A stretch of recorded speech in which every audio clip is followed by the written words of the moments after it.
வணக்கங்க. வீட்டில் சப்பாத்தி மீதி இருந்ததுன்னா பிள்ளைங்களுக்கு இந்த மாதிரி செஞ்சு கொடுங்க, விரும்பி சாப்பிடுவாங்க. சப்பாத்தி ரோல் எப்படி செய்கிறது அப்படின்னு பார்க்கலாம் வாங்க. அதுக்கு ஒரு வாணலி அடுப்பில் வச்சுக்கிட்டு தாளிக்கிறதுக்கு எண்ணெய் போட்டுக்கலாம்.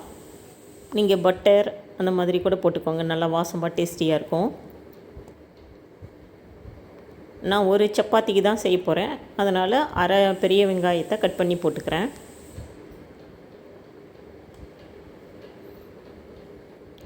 வெங்காயம் வதங்கட்டும்.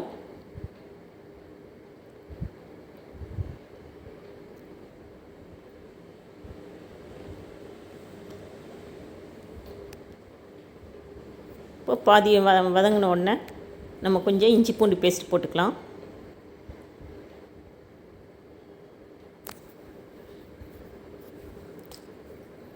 இஞ்சி பூண்டு பேஸ்ட்டு பச்சை வாசனை போகட்டும்.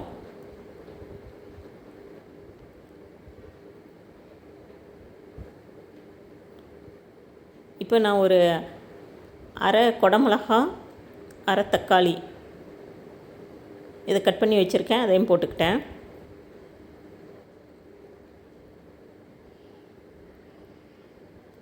நான் ஒரு சப்பாத்திக்கு செய்கிறதுனால கொஞ்சம் கொஞ்சமாக தாங்க போடுறேன். நீங்கள் எத்தனை செய்கிறீங்களோ அதுக்கு தகுந்த மாதிரி போட்டுக்கோங்க.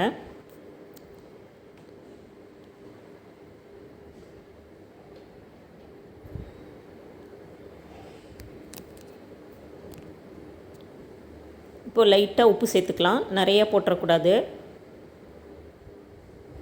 சோயா சாஸ் ஒரு அரை டேபிள் ஸ்பூன்,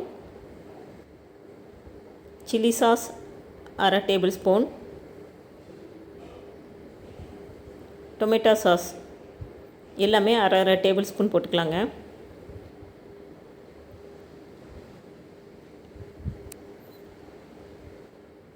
உங்களுக்கு காரம் இன்னும் கொஞ்சம் வேணும் அப்படின்னு நினச்சிங்கன்னா கொஞ்சமாக நீங்கள் மிளகாத்தூள் சேர்த்துக்கோங்க, நான் சேர்க்கல.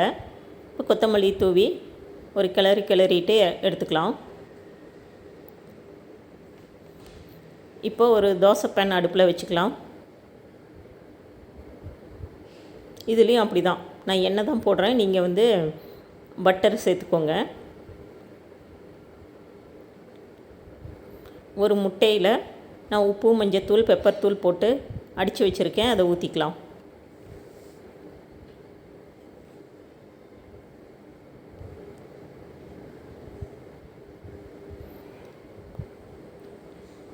இப்போ அது மேலேயே நம்ம சப்பாத்தியை போட்டுடலாம்.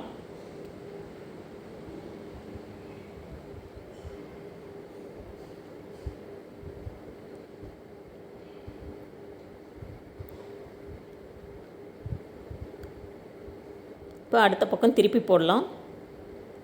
இந்த முட்டை பார்த்திங்கன்னா சப்பாத்தியில் நல்லா ஒட்டிக்கும்.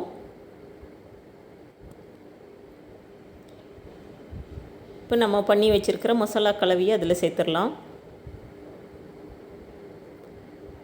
இதில் நீங்கள் கேரட்டு, பீன்ஸு, முட்டைக்கோஸ் இதெல்லாம் கூட சேர்த்துக்கலாங்க, நல்லாயிருக்கும். கொத்தமல்லி தூவி அப்படியே மடிச்சிடலாம். நீங்கள் இந்த மாதிரி சூடாக இருக்கும்போது மடிக்காதீங்க, சரியாக வராது.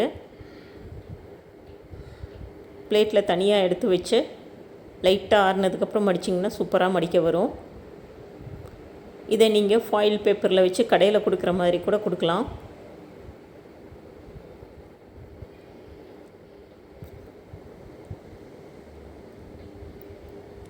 ஆனால் நான் அப்படி பண்ணல.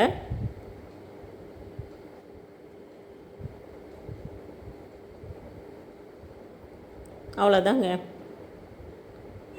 சப்பாத்தி ரோல் ரெடி ஆயிடுச்சு.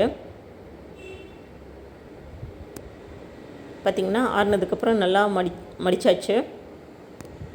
இந்த வீடியோ உங்களுக்கு பிடிச்சிருந்ததுன்னா லைக் பண்ணுங்கள், ஷேர் பண்ணுங்கள், சப்ஸ்கிரைப் பண்ணுங்கள். இது நல்ல ஃபில்லிங்காக இருக்குங்க. குழந்தைங்களுக்கெல்லாம் லீவ் விட்டாச்சு, இந்த மாதிரி செஞ்சு கொடுத்து அசத்துங்க. தேங்க்யூ.